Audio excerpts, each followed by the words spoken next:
ating pagtatapos, number 8. Gusto ko po maintindihan po ninyo, classmate, that money is important.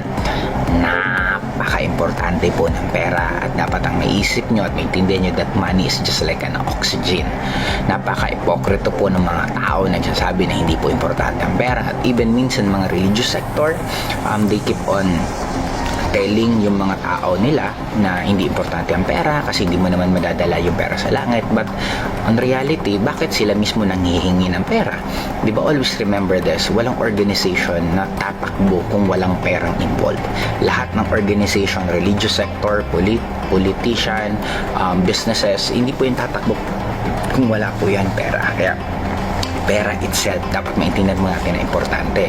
Ang mga taong nagsasabi na hindi importante ang pera, 100% walang mga pera yan. Ay wala akong naringgan na mga kaibigan ko, na mga kilala ko na mayayaman na nagsasabi silang hindi importante ang pera. Actually, may isa pa akong seminar inattendan about stocks. Nakasabay ko po mismo, imagine mo, may-ari ng Rustans. Nakasabay ko mismo sa seminar yung may-ari ng Rustans. At ang pinaka na-realize ko, natawa lang ako bigla kasi yung speaker nagsabi na money is important. Kasi ko, oo nga naman, no. Kasi minsan, since I have both worlds, exposed ako sa mga mayaman at exposed din ako sa